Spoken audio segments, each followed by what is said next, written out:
Hi, I'm Stewart Spinks and welcome to episode 129 of my podcast, Beekeeping Short and Sweet. Autumn always brings its own share of challenges, not least the high winds we've been experiencing recently. Coming up, some of my autumnal checks, and I'm having another try at making mead.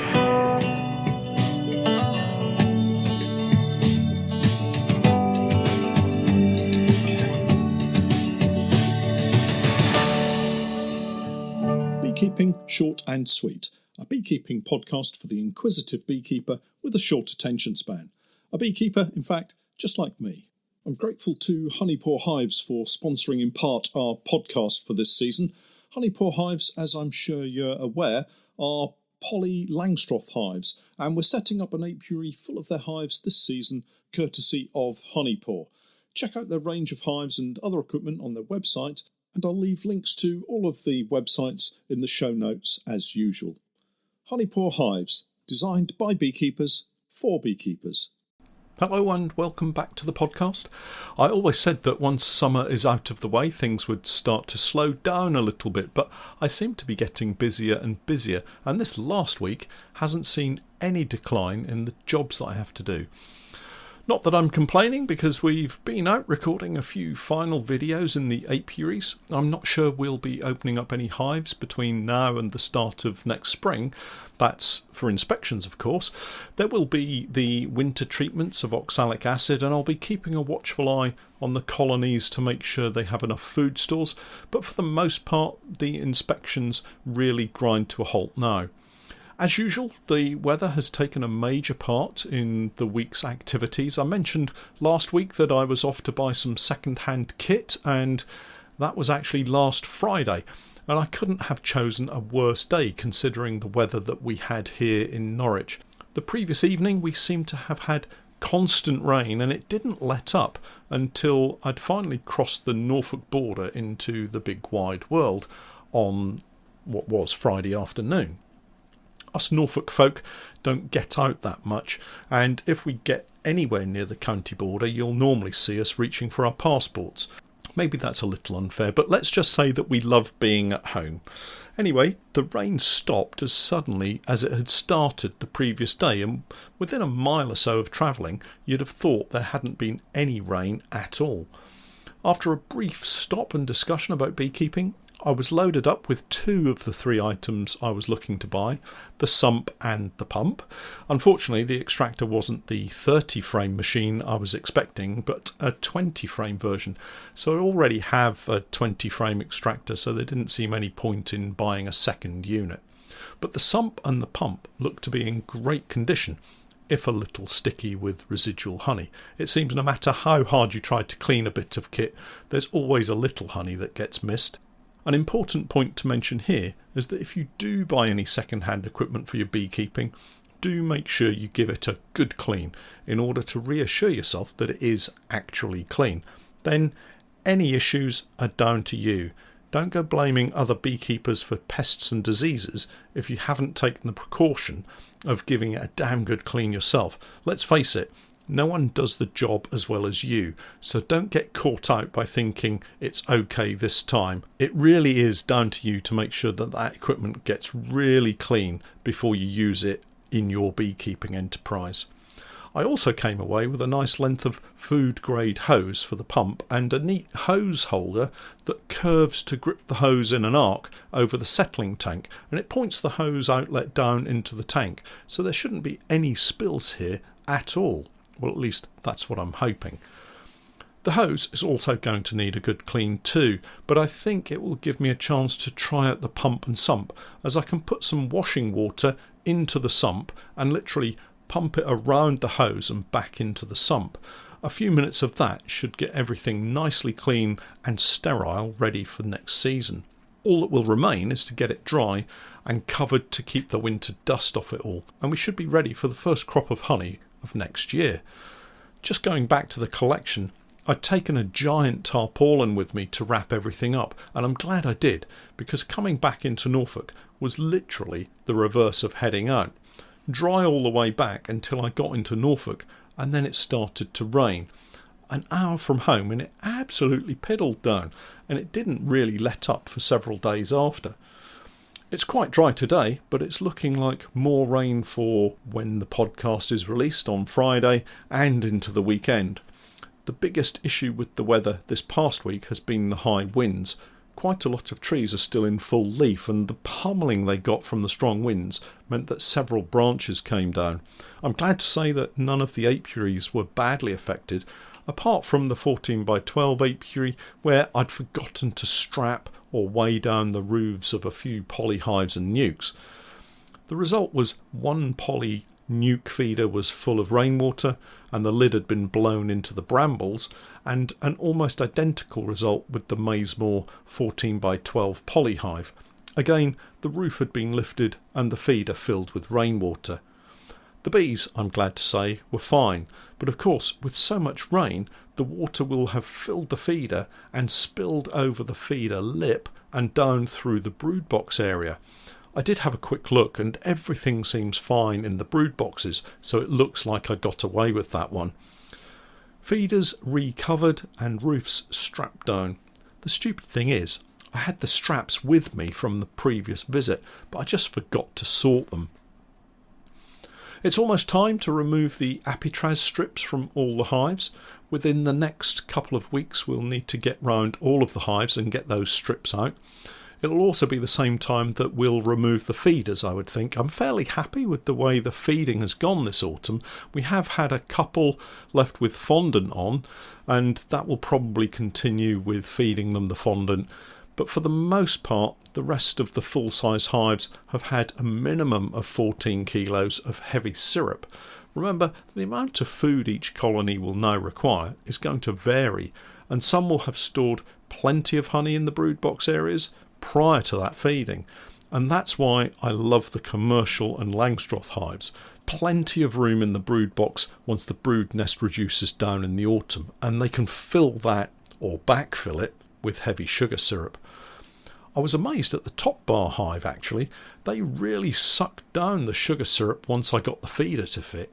They've had 3 kilos of fondant and a full 14 kilogram jerry can of heavy syrup, and they're still pulling more fresh comb to continue storing it when I was in there last week. I'll probably take one more look at the feeder area and then remove the feeder before we shut them down completely for the winter. Then it'll be down to the bees to do what they do best and see themselves through the winter months until spring next year. Elsewhere, the farm apiaries are a little exposed, but the hives were all strapped down. These are the honey pour hives, so needed the straps or the roofs would doubtless have been blown across the fields. The fishing lakes apiaries are generally well sheltered, including the 14 by 12 which we had the problems in, and although they're surrounded by trees, we didn't have any fallen trees in those apiaries to contend with. The university site is well protected on all sides, and the only casualty here was from the previous bad weather, a polynuke with a slightly damaged roof, which was subsequently given a heavy concrete offcut from a slab to hold it down in position. Generally, I'm pretty happy with the current state of our sites. It's important to keep a regular watch on any locations you have at this time of the year, as things can go off-piste quite quickly. Now is definitely the time to batten down the hatches and look ahead to maybe putting on mouse guards and any protection you might need against green woodpeckers. Not for a few weeks as yet, I would hope, but more on that another time. Today's other topic is mead, something, I have to say, I know very little about. But why let a lack of knowledge get in the way of a bit of autumnal fun? That's what I say. I'm not a complete mead virgin, you understand, and I was reminded about mead by Gemma, one of my local beekeepers who bought some bees off me earlier this year. Gemma popped over to Norwich to drop off a spare nuke box that I'd lent her, and we got chatting, at an appropriately socially acceptable social distance, of course, about video topics, and Gemma suggested mead. What a great idea, I thought. It's been a while since I made the last batch of mead, and unfortunately that ended up being ruined by my lack of attention. That was in fact around 8 years ago when we moved house. I had the mead in the previous property's garage and I'd completely forgotten about it. Some people say that's the best way to make good mead, ferment it and forget about it, but unfortunately I hadn't removed the airlock and the water in the airlock had evaporated away and there was a nice looking carpet of grey-green mould sitting on the surface of the mead. It went down the drain, to be honest. I didn't even taste it. So fast forward to today, and I'm going to have another bash at making some mead. I have a book. I should call it my mead making Bible, not because I religiously go to it every time I need help, but because it sat on the bookshelf for the past 8 years unopened. Suitably dusted down, I now have it on my desk and will be reading it avidly over the weekend in order to make it look like I know what I'm doing when I record the video. The book was found as a result of scouring many second-hand and antiquarian bookshops over hours and hours, and contains some of the very earliest mead recipes known to man. Come to think of it, that's a complete lie. It's a 2009 publication called Mead, Making, Exhibiting and Judging by a guy called Harry Riches, and I bought it online at Northern Bee Books. I'll link all of the book info in the podcast notes so you can get your own copy. It would be fun, actually, if this podcast caused Northern Bee Books to run out of stock of this particular title. So do go get yourselves a copy, if only for the fun of doing that. It's not a complicated book, running at just 80 pages, so it's a light but informative guide to making mead. Now, before we go any further, I'm not looking to exhibit or judge mead, and I'm not entering my mead into any competitions. This is just for a bit of fun over the autumn, and we'll see what it tastes like at various stages over the coming months, and I suspect years, as it takes some time to develop a drinkable flavour. Just to say, I'm not being sponsored by anyone to promote Harry's book. I bought his book years ago, and it's the only book on mead that I have. So there are a couple of things to say about making mead. Get everything spotlessly clean and sterilised. That has to be the number one thing. It seems the biggest enemy for making any beer, wine or mead is probably the germs that sneak in and make the brew go off. Secondly, keep it simple. We don't need to be spending heaps of money here. From what I can see, we need some honey, water, a lemon, some nutrients for the yeast, and some special mead yeast that can cope with brewing a powerful, head-thumping drink. Not that I'm suggesting that alcohol content is the most important thing here, but if you're going to make your own mead, it may as well be something to remember, or perhaps forget. The bottom line is we can all blame Gemma for encouraging me to give it another go. The plan is to make a simple mead to start with by fermenting it in a honey bucket before transferring it into a demijohn, one of those large glass bottles, and hopefully I can pick some of these up for sale second hand. If not, I thought what I'd do is buy a large bottle of spring water and use the water for making the mead, and then use the container that the water came in as the secondary fermentation vessel. Did you notice I got a little bit technical there? Secondary fermentation. More of that in the video, because I don't actually know what it means. If you watch the video though and want to give this a go, you're going to need around 3 pounds of honey per 6 pints of water. I'll do some conversions for the video, but a gallon is around 6.5 pints and a litre is about 1.6 pints. I'll convert everything to litres and grams, as the water bottles I'll be buying are bound to be litres, I'm sure. So just a few simple ingredients, and then we have to wait. We have to wait and wait and wait. Oh, and you're not going to believe this. I just looked at the book, and Harry says the dry mead should be left for a minimum of 2 years. Okay, so this is going to be a long-term project. There's nothing to stop us from making a few gallons each year and seeing what each batch tastes like. I may need a bigger unit if I'm going to stockpile gallons of mead, but that's a worry for another time. If you are going to join in making some mead, do let me know. I'd really love to share this little project with as many of you as possible. What could possibly go wrong? Don't forget to buy the book, and we'll catch up in the video sometime next week.